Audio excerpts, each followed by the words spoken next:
what? What does it take to make life work? And I was so furious. I couldn't sleep. So I just threw the covers back and went out to the couch in my little living room. It was a very small little cottage, but I was sitting there on the couch, and there was a pad of paper on the coffee table, a yellow legal pad, and for reasons I'll never understand, I just had this idea. I wanted to write out my anger. So I was like, almost having like an angry letter to God. And I recall the moment vividly. I was writing so deep, so pressing so hard that if you looked 3 pages beneath it, you could still feel the impression of the words that I was writing, when you're really angry. And I wrote, what does it take to make life work?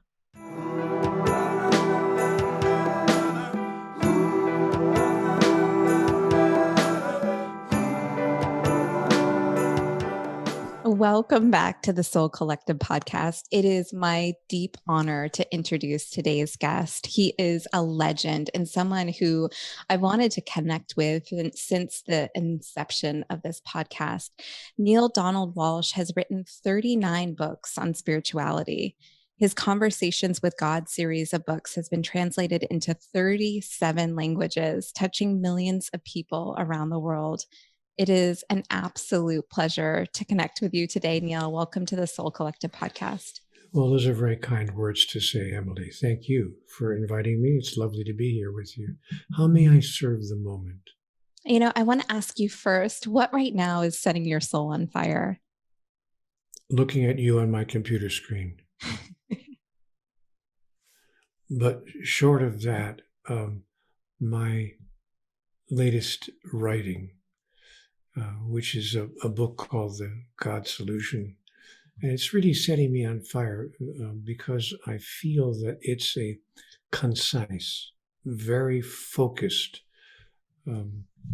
denouement. It's a culmination of the Conversations with God body of work.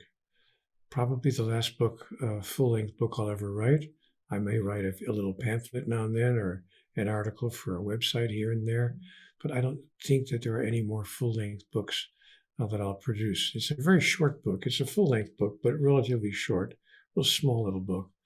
But that's what's really setting me on fire, and for a good reason, Emily, without getting into a big speech here, but because I consider that it contains a real solution to the problems that our species is facing today. So that's what's setting me on fire. Yeah. And I want to get into that book because you're right. There is so much wisdom contained in it. And, you've been so prolific in your writing. And I'm just curious, for you leading up to that moment when you first had that fated conversation with God, I'm wondering what was happening in your life? What was taking place in the spring of 1992? Gosh, everything was going wrong, Emily. In most people's lives and in my own life prior to that, it might have been one thing or the other. Maybe my work wasn't going as well as I would like, but my relationship and my health and the other aspects of my life were going along pretty well. Or perhaps it was a relationship challenge, but my work was going pretty well. Or in this particular moment of my life, Emily, everything that could fall apart was falling apart. I was having, in fact, major relationship challenges and difficulties, and my relationship was coming to an end, sadly, as well as I was let go from my work. I was actually downsized and released from my job. So my career had come to a dead end. And then, on top of everything else, in the same period of time, in that same 2-month period, I had a car accident. An older gentleman actually crashed right into my car.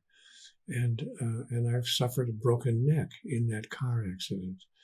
And it took the insurance company almost 2 years to come to a settlement with me. And because they were negotiating and trying to get me to accept a smaller amount and a smaller amount, because the police report clearly indicated that it was the other driver's fault. He actually made a bad turn in front of me, but that didn't seem to matter. In the overall scheme of things, I had to wait, but I couldn't work. This was the interesting thing. Because I had a broken neck, I was out of work, even if I wanted to work. And besides the fact that I had been released anyway from my job. So here I am now, relationship ending, no work, I'm released from, downsized, and I'm sitting there with a broken neck. I'm wearing what's called a Philadelphia collar, which is a plastic device that goes under your chin and to your body, and it holds your head up. So there I was, really in the worst moment of my life. But everything that could go wrong was going wrong at the same time. So I was living in a little cottage behind someone's house, what they call like a grandmother cottage or a mother-in-law cottage, behind a wealthy family's home that I was renting for very little money, relatively speaking. But I woke up in the middle of the night when after all this had happened, Emily, and I called out to God because it was 4:30 in the morning and I was just lying there and I thought, okay, what is it that I'm doing wrong here? I'm trying to be a nice person. I've obeyed most of the rules. I haven't broken any major ones. What does it take to make life work? And I was so furious. I couldn't sleep. So I just threw the covers back and went out to the couch in my little living room. It was a very small little cottage, but I was sitting there on the couch and there was a pad of paper on the coffee table, a yellow legal pad, and for reasons I'll never understand, I just had this idea. I wanted to write out my anger. So I was like, almost having like an angry letter to God. And I recall the moment vividly. I was writing so deep, so pressing so hard that if you looked 3 pages beneath it, you could still feel the impression of the words that I was writing, when you're really angry. And I wrote, what does it take to make life work? What have I done to deserve a life of such continuing struggle? I can recall Emily sitting there on that couch at 4:20 in the morning, crying out and putting it on paper. Give me the rules. Somebody give me the rule book. I'll play. I promise I'll play. Just give me the rule book. How does it go? And after you tell me the rules, don't change them. Because it felt to me like the rules of life were changing every time I turned around. And so there I sat on the couch, stewing in my own juice, furious with life, furious with God, furious with myself for not being able to figure things out. I'm about 50 years old at this point, 49 years old, just a few months before my 50th birthday, which should have been a time to celebrate a landmark birthday in my life, half a century on the planet. And here I was sitting there with no income, no job, no relationship, everything falling apart. And that's when I heard, or thought I heard, a voice over my right shoulder. Neale, do you really want answers to all of these questions? Or are you just venting? Of course, I turned around, I thought, who got in here? It's 4:20 in the morning. But of course, there was no one there. And then my mind really went nuts. I thought, oh, great. Now I'm actually losing my mind on top of everything else. Thank you very much. But I remember answering as if, there was someone there. In my own mind, I was thinking, yep, I'm venting. Yeah. If you got some answers, sure would like to know what they are. I'd sure as hell like to know what they are. And I heard a voice in my head then. It moved from outside into my mind. It was like the sound of my own thoughts, a voiceless voice when we listen to our own thoughts. But the voice said, you are sure as hell. But wouldn't it be better to be sure as heaven? I said, what's that supposed to mean? My mind is thinking, what's that about? And I began receiving answers to the questions that I had written down, to the questions that I had asked. And there were answers that were, frankly, astonishing me. I wrote them all down. And I never intended to write a book, by the way. It was never even anywhere in my mind. I was just simply having a process that I would call journaling, personal journaling process. A diary, if you please. Just getting my thoughts out on paper. But here were these ideas coming to me that I had never had before. Really way out there kinds of ideas about life, about God, about myself. And so I continued that dialogue for several hours that day. I had nowhere to go. I had no job. Didn't matter. But before I turned around, it was like 11 o'clock in the morning. I'd been up since 4:30 doing this back and forth. Because when I would get answers, the answers that I got, of course, brought up other questions for me. So I always said, well, yeah, but what about this? Yeah, wait a minute, what about that? And I had what I call the yeah buts. Yeah, but what about, wait a minute, yeah, but wait a minute. How about this? How about that? And before I knew it, I was caught up in an on-paper dialogue, if you will, a conversation. And I thought, this is like having a conversation with God, because I was getting answers that I never dreamt of before in my life. In fact, answers that not only that I never dreamt of, but Emily, answers that violated everything I imagined to be true at some level, and everything that I had been told since I was a child about life. To give you one striking example, I was told there's no such thing as the Ten Commandments. I remember thinking that because I was saying to God, hey, I'm obeying the commandments. I haven't been a huge violator of the Ten Commandments. Why isn't my life working? And the answer I got was, oh, I see. You think there are commandments. There's no you grew up such Catholic, thing. right? Yeah, I was raised a Catholic, yes. Yeah. And I came this far away from actually joining the seminary, going to a seminary to become a priest. I wanted to be a priest. That's before I saw my first Playboy centerfold, but that's a whole other story. but in any event, right there I was, asking God, and what do you mean there's no such thing as the Ten Commandments? And she said, who would I command?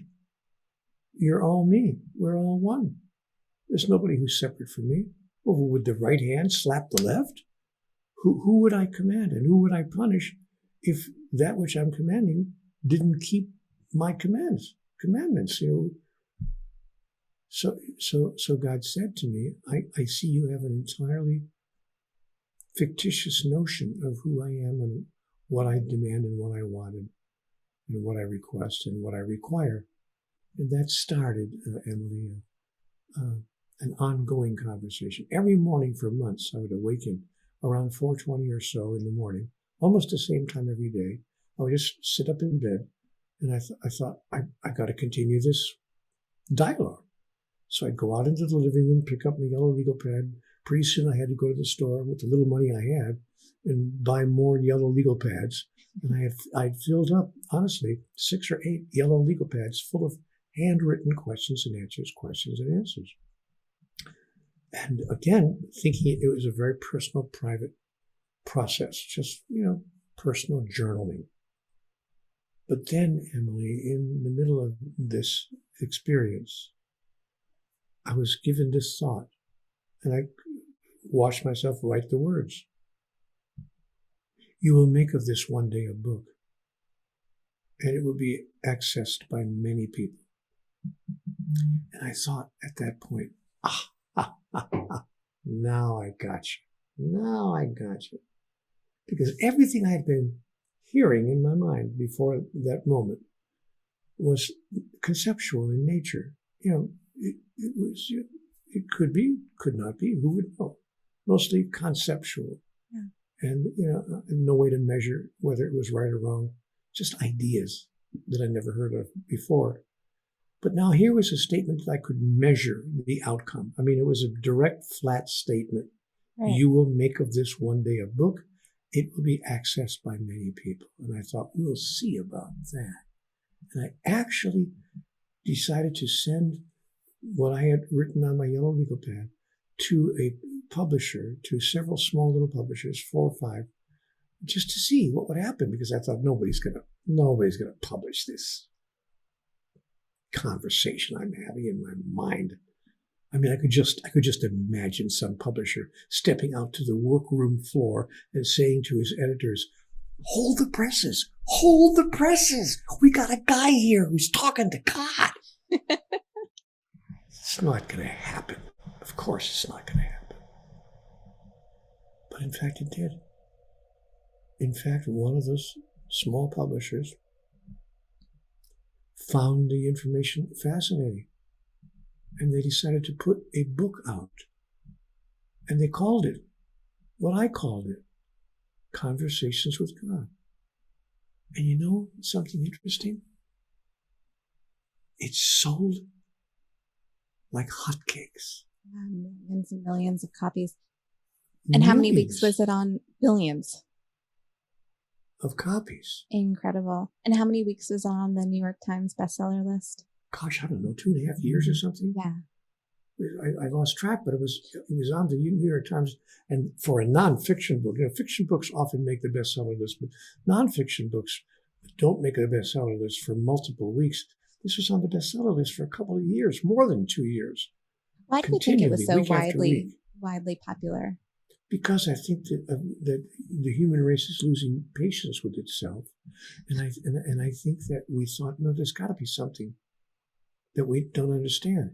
They saw me as James Thurber's Everyman. There was a wonderful playwright named James Thurber, and he created a play about what he called Everyman. And I think that this character in the play had the thoughts that all of us have. And I think that people saw me as Everyman. They saw me as, they would pass the book on to friends, who would pass the book on to other friends. Husbands were sharing the books with wives.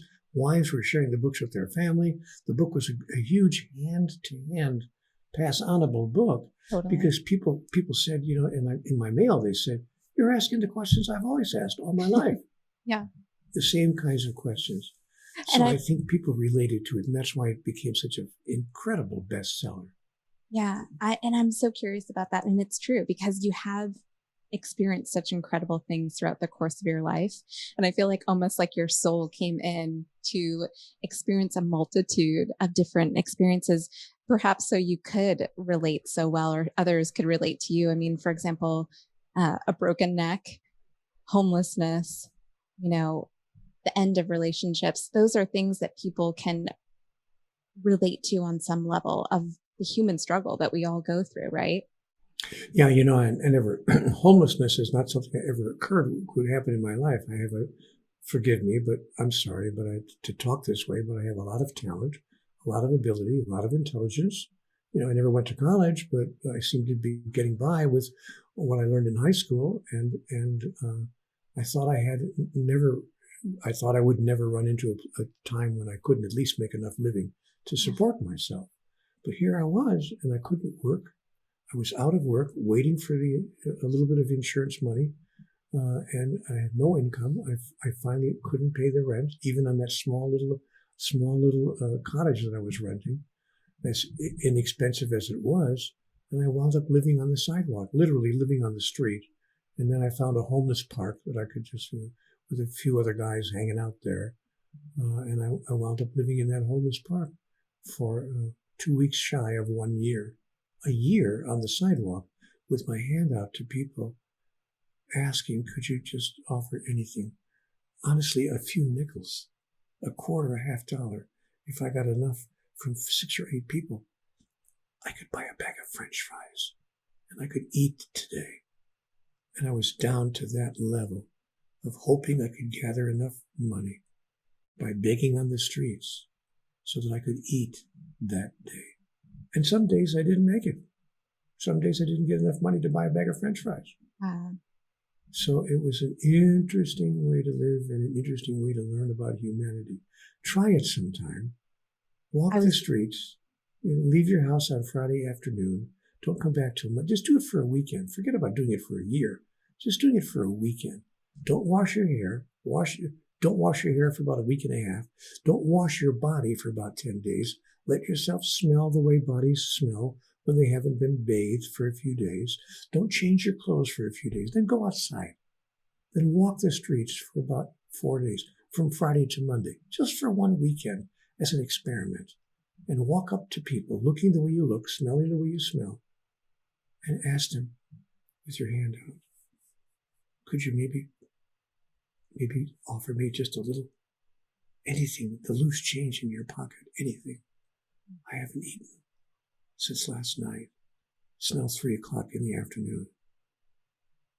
And see how you do. Yeah. And when you come back home on Monday evening and go back to your regular way of living, and when you go back on the sidewalk as a regular person, going to your car or going to the bank or going shopping or going to the post office, and you pass one of those people on the street, think to yourself, do I have anything? Anything I could share with this person? Yeah. $1 bill, maybe? Actually folding money? Empathy, comes to mind as like one of the biggest takeaways from that experience is just learning about empathy and human compassion. Believe me. And I make sure, it's easy for me to say. People say, well, it's easy for you to say because now you've made a lot of money with your books. But whether or not, I always carry a few spare $5 bills in my pocket. I always have a few in the dashboard of my car. So when I come up to one of those corners and there's a man standing on the corner with a cardboard sign, "Will work for food," or a cardboard sign that says "anything helps," don't you think I roll that car window down and hand a $5 or a couple of $5s to that person who can't believe that somebody actually gave him 2 $5 bills.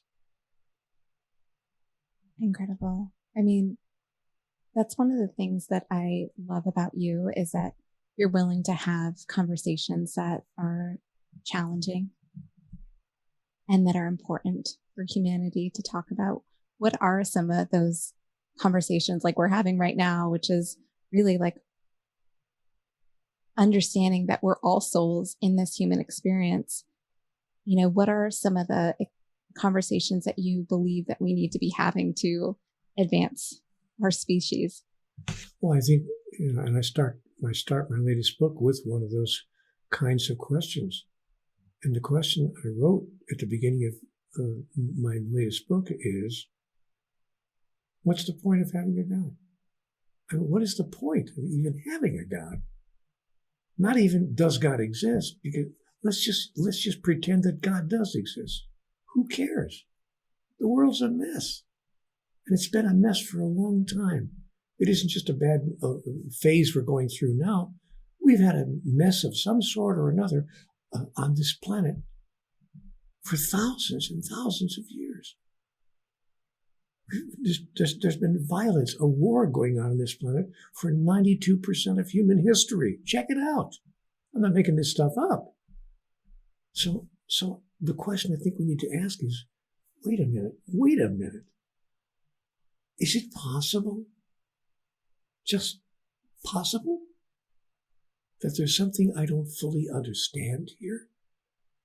About God, about life, about myself? The understanding of which would change everything? Is it possible that there's more to know on this subject?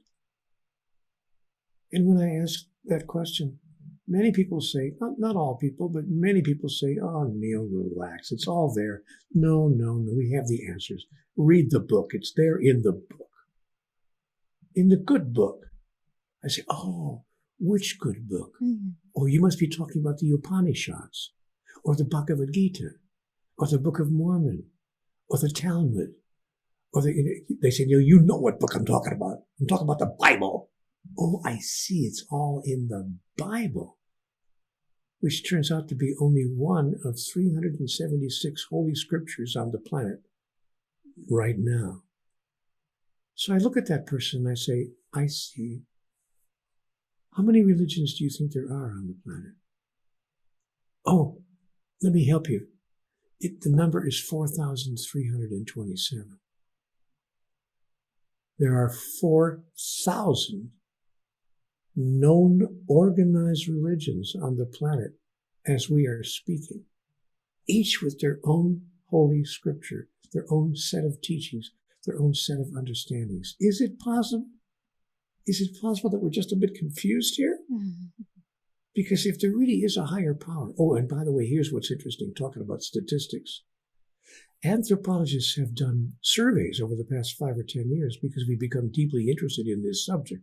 Anthropologists have gone from culture to culture, not just in one nation or a couple of nations, not just in the so-called Western nations, but all over the world, to remote villages and to highly civilized cities. And they've asked the same question. Do you believe in a higher power? And guess what? 8 out of 10 people say they agree that there is a controlling power, some kind of higher power. We simply can't agree on any of the details. Exactly. We can't agree on who it is, what it wants, what it demands, what it requires, what it does if we don't meet its demands, nor can we even figure out how to use that higher power in a way that would create solutions to 9/10 of the human-made problems on this planet. That's why I wrote The God Solution. So if you were Chief Operating Officer of the universe, what would you help people to understand about I would help people to power? understand that we have misunderstood. We have misunderstood what this higher power is, and that doesn't mean we can't begin to understand it now. I would use my position as Chief Operating Officer of the universe or of the world to say, hey, let's take another look at this. Even if we only look at it hypothetically, even if we don't necessarily immediately accept or embrace new thoughts about this old idea we have called God, can we at least be hypothetically interested enough to just investigate? Is it possible that we don't have it all right? Could we have been simply either mistaken about some of our ideas, or maybe not even mistaken, just incomplete, that we don't have all the data yet? And then I would offer some ideas of my own, ideas that have been given to me in my conversations with God with regard to those questions. And the main question would be, what is this thing called God? How would you define it? How do you define it? I have a 2-word definition, and in the God Solution, I offer that 2-word definition, but it's a revolutionary definition. I mean, theologically revolutionary, because not a single religion on the face of the earth embraces this definition. I have said that, and I have been told, that the 2-word definition of God is pure love. Now, what's interesting, Emily, is that people in my lectures, when I go to give a little presentation, will say, oh boy, this is the new revolutionary idea. I thought you came here to give us a new thought about all of this. This is the oldest idea in the universe. God is love? Of course God is love. Nobody would disagree with that. Everyone says God is love. I say, whoa, relax. I didn't say God is love. That's not what I said. What I said is that God is pure love. I used 2 words, not one. And then the most belligerent in my audiences will say, yeah, well, what's the difference? And then I tell them the difference.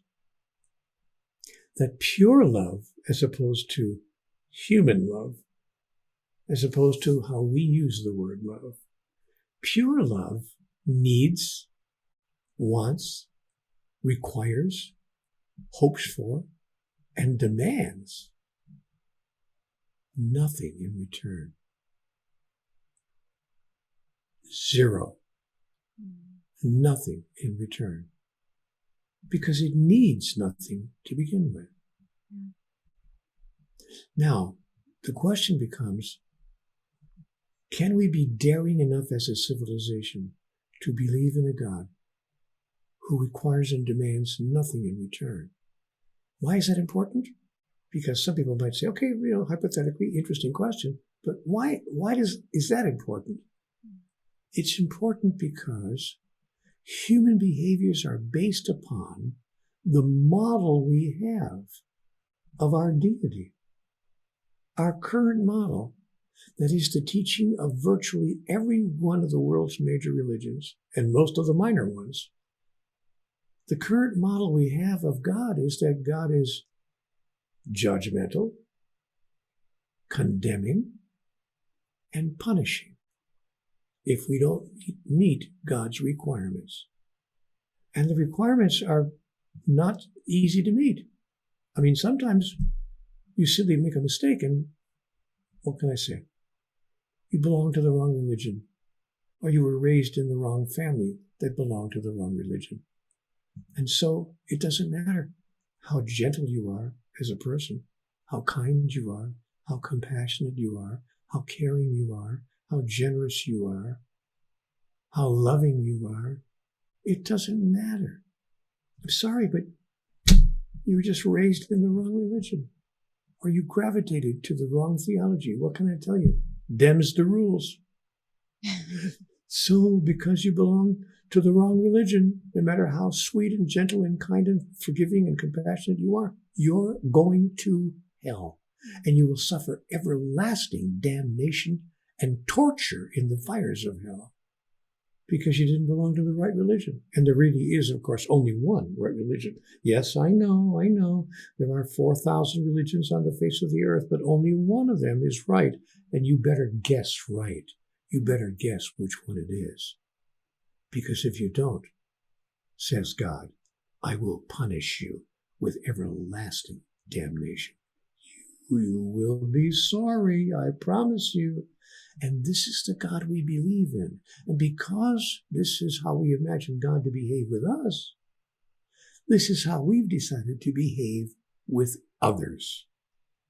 You will either do things my way, or I will judge, condemn, and punish you, which has created a world in which we have actual leaders of countries, not just a few people on the street, but people who are running the country, saying things to each other across the ocean. My missiles are bigger than your missiles. You better watch out, because I'll send my missiles over and blow you to bits. You better be careful, because I'm going to be just as judgmental and punishing as God. Yeah. What if, and we, by the way, we use the same ethic in our political constructions. Yeah. We have now confused leadership with bullying and with insulting. God forbid that one of our candidates might have big ears. Maybe he was just born with ears a little bit bigger than the normal person. Well, we can insult him and tell him about his big ears, and we can do it on national television to make him feel small. Because that's leadership. Leadership is insulting people with whom we disagree, or maybe even demonizing them. That's it. Let's demonize those people we disagree with. Let's bully people and tell them you either agree with me or I'll get you. You'll be sorry you ever disagreed with me. That's going on right now. That's going on right now on this planet, because we are acting like 2-year-olds with each other. And we are basing our behaviors on how we imagine that God behaves with us in terms of God's decision to judge us, punish us, and condemn us if we don't obey God's rules. Let me just, in case you think I'm being a little bit exaggerated, Emily, I hope you don't run out of time, because I've only set aside 6 hours for this interview. But just to give you a really quick example, and this is a true story from my life. I'm not making this up. When I was 13 years old, I was told by the parish priest who came in to give catechism class once a week in our school, if you miss Mass on Sunday and you don't have a good excuse, now if you're taking care of a sick parent, fair enough, or if you have a job and you have to go to work on Sunday morning, okay. But if you don't have a good excuse, if you just decide to go play golf, or play a little bit of softball, a little baseball with the other kids in the neighborhood on Sunday morning, and you deliberately miss Mass, and if you should get hit by a car on the way home, a terrible accident, but you lost your life, you're going to be spending eternity, well, maybe not in hell. Maybe you'll be sent to purgatory, which is kind of like hell, only it's not forever. Wow. It's a place where your sins are burned off of your soul until you're purified enough to return to God in heaven. So if you don't want to go to purgatory or risk going to hell, don't miss Mass this Sunday. We wonder why fear is so pervasive.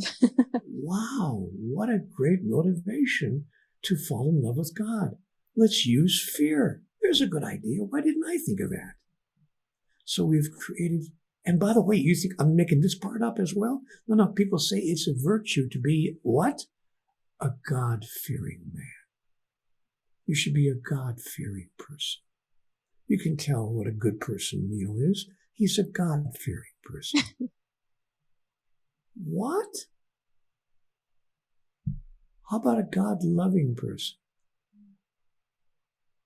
So we have a long way to go, Emily, a long way to go.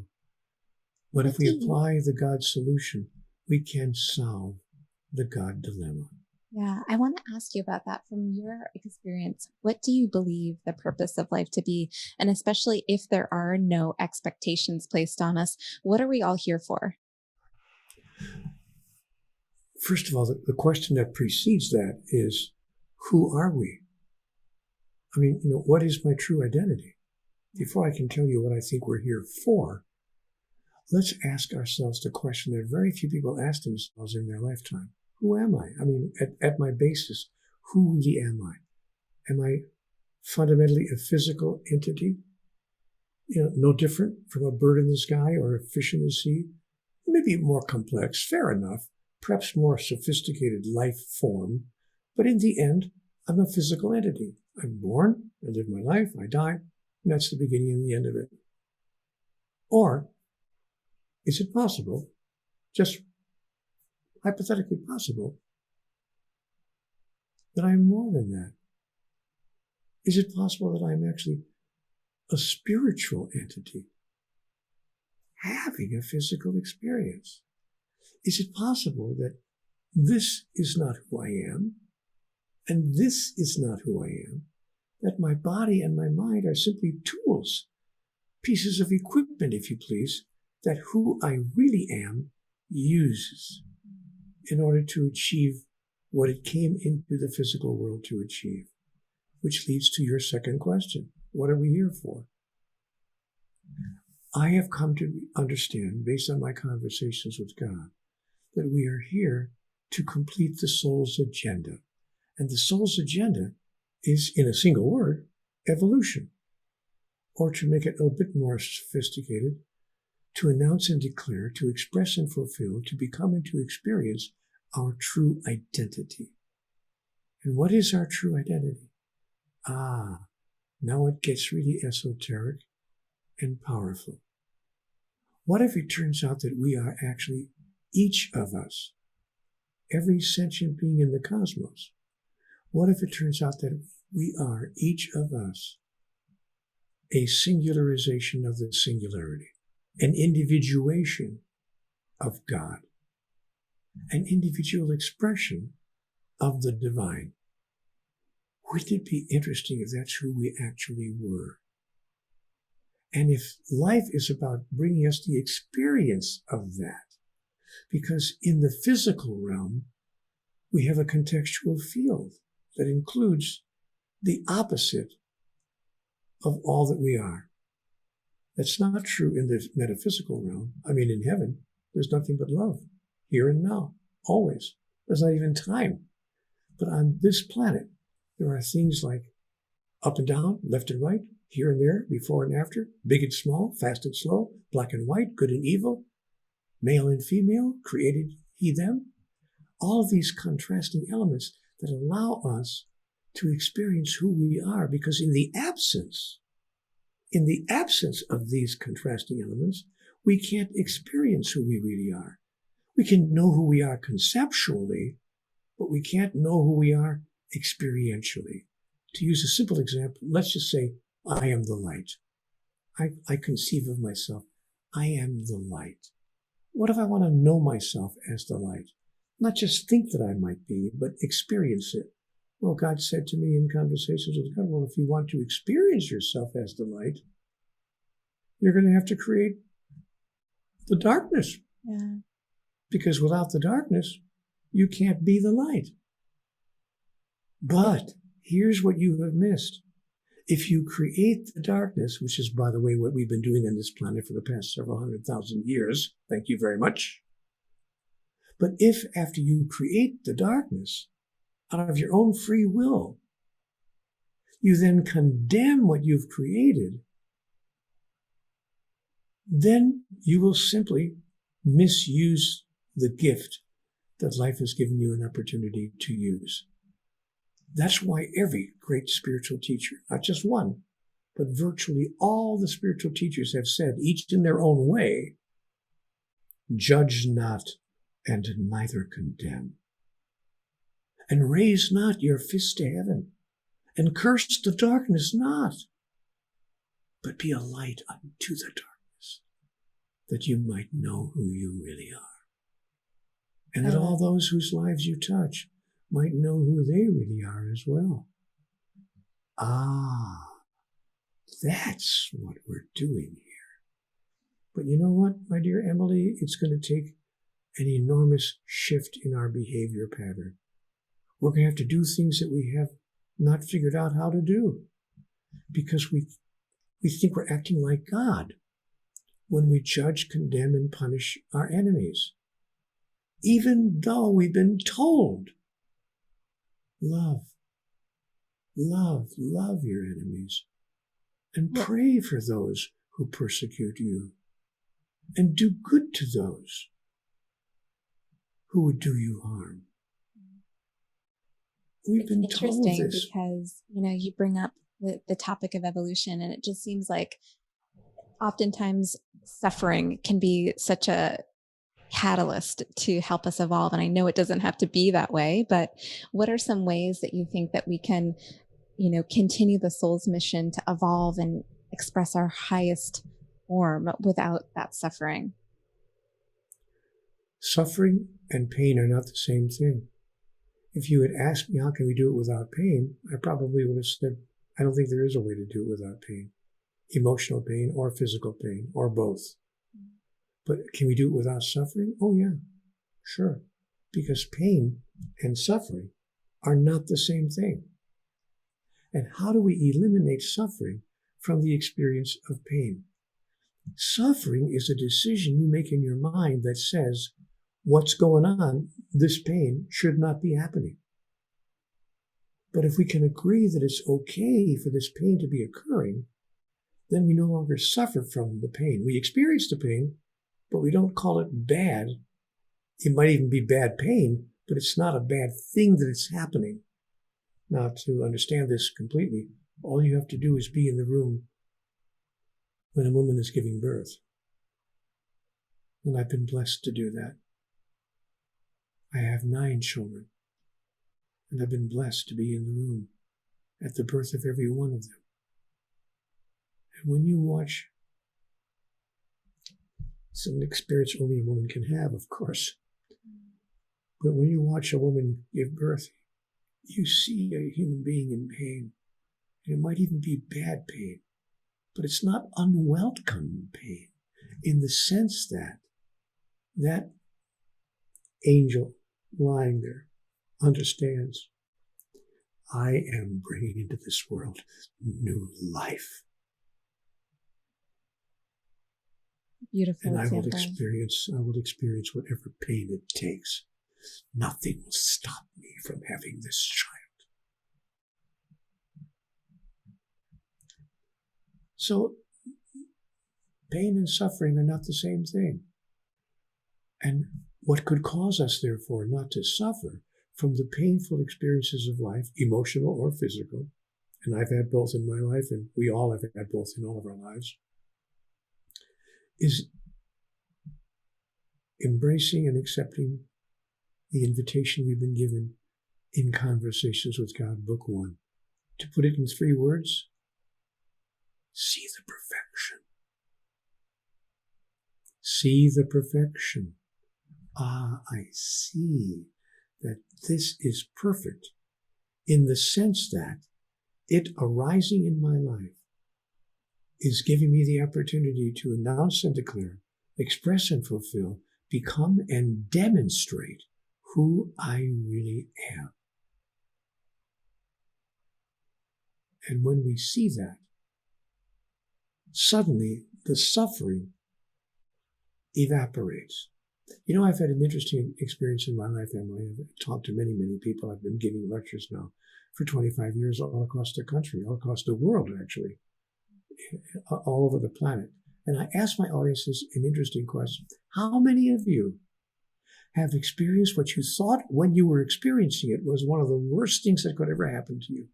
Maybe it was the breakup of a relationship, or the loss of a job, or the loss of your house, or the loss of a loved one, or just the worst thing that could ever happen. How many of you have ever experienced what you would say at that time was the worst that could ever happen, only to find out a few weeks, a few months, or even a few weeks, or even a few years later, that it was one of the best things that ever happened to you? How many of you have ever had that experience? And Emily, 98% of the hands go up. And then I tell them something interesting. The spiritual master is the person who understands this ahead of time. Not 2 years later, but in the moment of the occurrence. Yeah, I think that's so powerful. And sometimes, if we're feeling like, I want to raise my vibration, or, I'm on this path and tough things come up, it can be like, oh, wow, I've really, not where I thought I was, or this is, a ominous sign for me. But I think it's such an important reminder that pain, like you said, happens to everybody. There's situations, and it is really all perspective of how we look at those events, right?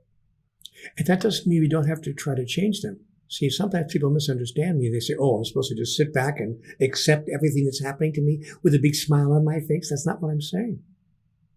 If there's enough pain, we may want to do what we can to change what's causing the pain.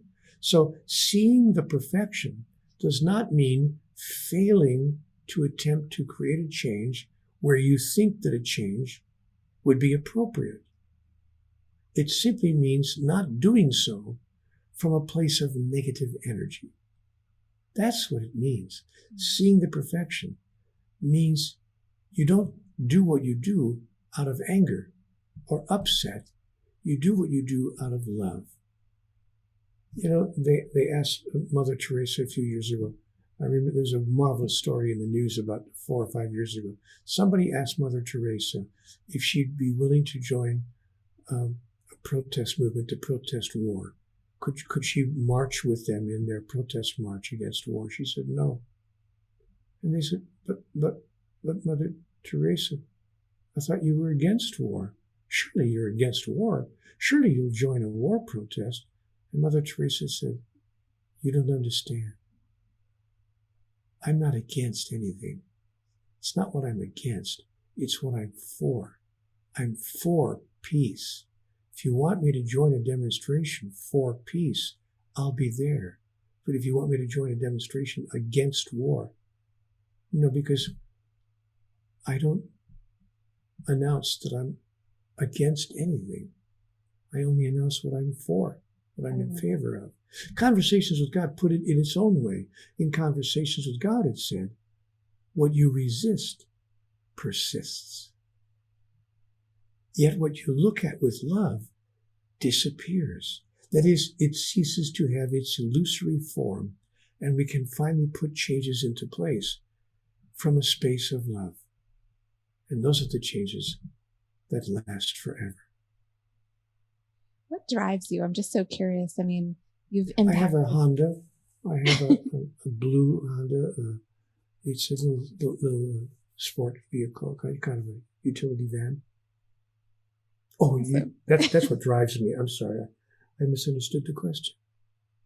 Well, that is great to know too, but also just curious, what drives, you impacted billions of people. I mean, very few people could say that, right? And you could easily, stop writing or stop lecturing, and but yet you do. What, inspires you to continue to share in the way that you do? An idea that I hold, that our species is just a few short steps away from creating life on this planet as the paradise it was always meant to be.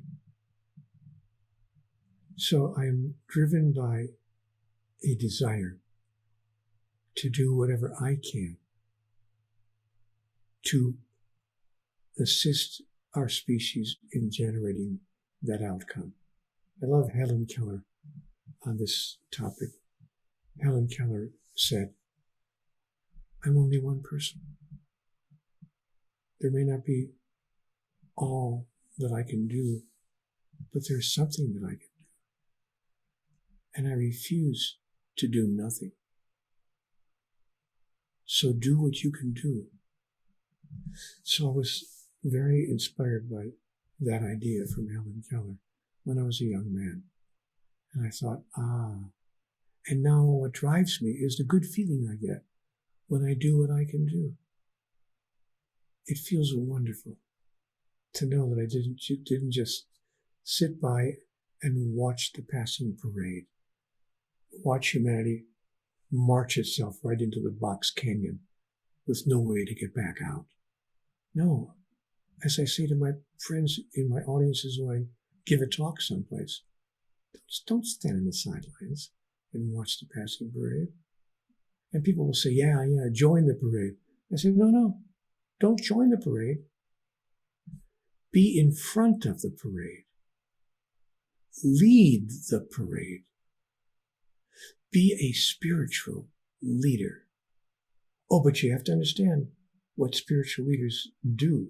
A spiritual leader is not someone who says, follow me. A spiritual leader is one who says, I'll go first.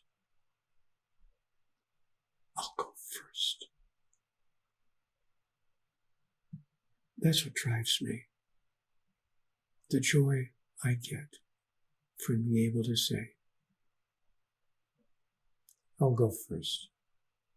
Because I get to feel good about me. And that's okay. I'm 77 years old. And finally, at the age of 50, I began to feel that my thoughts about myself when I was 7 were probably right. Wow, I was just as special as I thought I was when I was 7. Boy, oh boy, oh boy. And all the ideas I had about life when I was 7 are also true. That everybody else is nifty. Everybody else is wonderful. We can all have fun. We can all love each other. And our differences do not have to create divisions.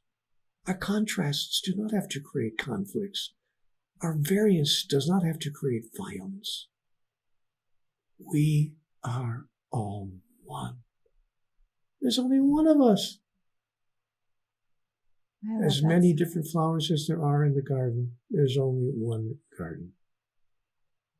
I love that so much, and it's so inspiring. And, I feel like there's so many of us out there that want to make a difference, that want to get involved. And, and sometimes it can feel overwhelming as to where to get started, or there can be fear that gets in the way of, oh, how do I lead the parade, as you say? What's the fear, though? I'm just kind of curious. The fear that gets in the way, what do we think is going to happen? Somebody's going to come along and throw a chocolate cream pie in our face? What are we afraid of? What could possibly happen? Of course, if we're afraid to do what we call fail, which is all made up, it's just a mental construction that has no basis in reality. But even if we pretend that it is real, that we could fail, I want to say, and so what? If you only do for the rest of your life, every day for the rest of your time on earth, you only do what you are certain you can't fail at, just don't even get out of bed in the morning. Why bother living? So true. So what happens if you did fail? So what? I've written 39 books. If I have to know ahead of time that every one of them is going to sell enough copies to make a profit for the publisher, I wouldn't put pen to paper for the rest of my life. I'd be afraid. What if I fail? What if I fail? Were you always like that? Yes. I have to say this is true. My father gave me bravery. He used to say to me when I was a young man, when I was a little boy, he'd say, what's the worst that can happen? Son, what's the worst that can happen? The worst that can happen is you don't try, which will make damn sure you fail. Otherwise, what's the worst that can happen?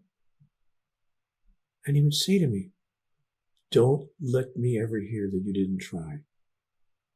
Powerful. It was extremely powerful.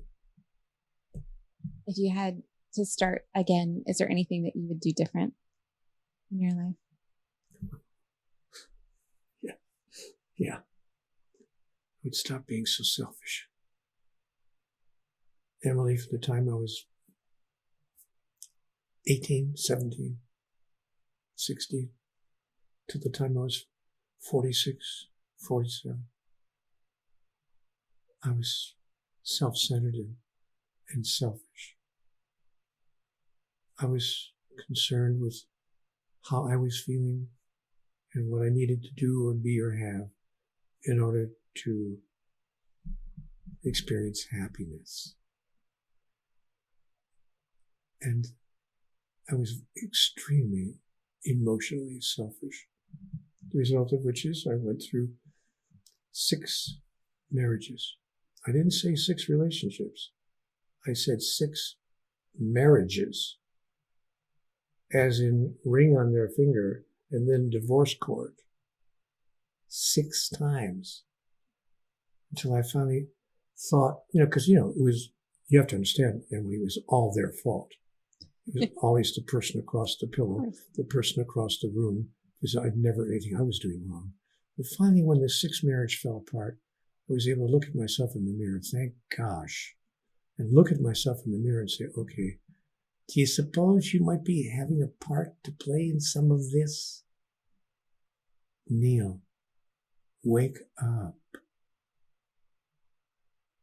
And so if I had something to change in my life, I think I would change my thought that I was the only person in the room. And that's what I've done in my 7th marriage. I met this extraordinary human being who met me when I was quite an old man. I mean, relatively speaking. I was 63 years old, and I used to sing that Beatles song to her, "Will you love me when I'm 64? Because you understand, Emily, she was 30 years younger. 30 years younger than me. So it was not an idle question. Will you love me when I'm 64, much less when I'm 77? But you know what? She's right upstairs right now. Upstairs in this very house where I'm sitting. Still loving me. Still allowing me to adore her. Because I discovered something. I'm not the only person in the room. To which I have only this to say. So old, so soon, so smart, so late. But better late than never.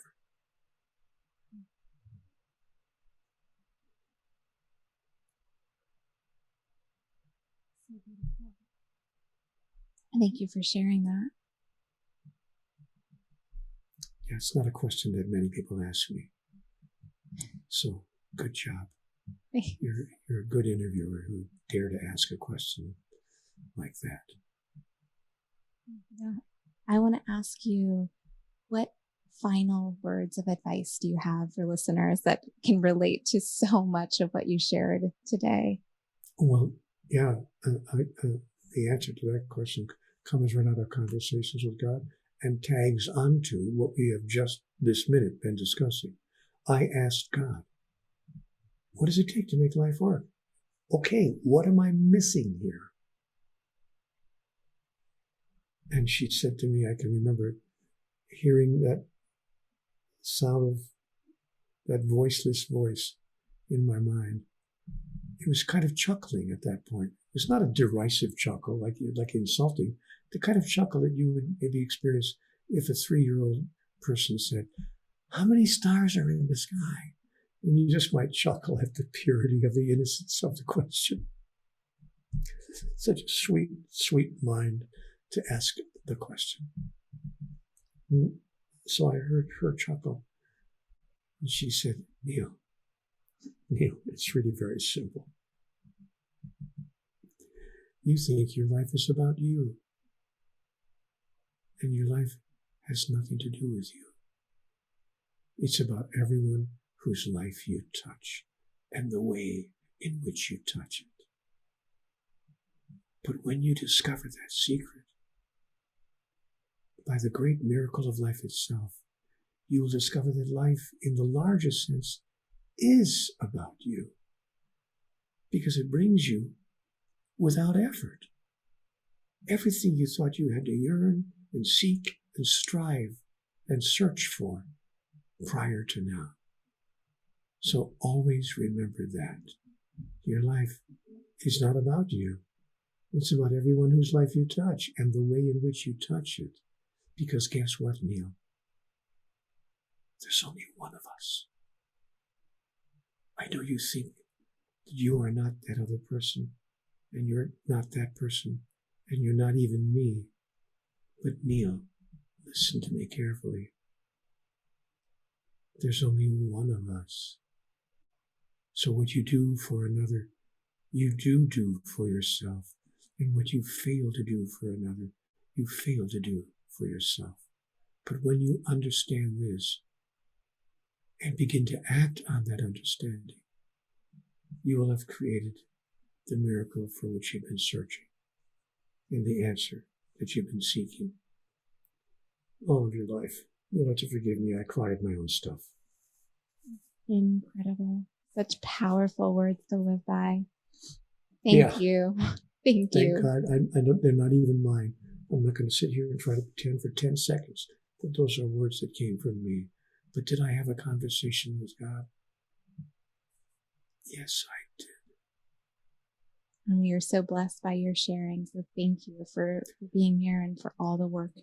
And we are all having conversations with God.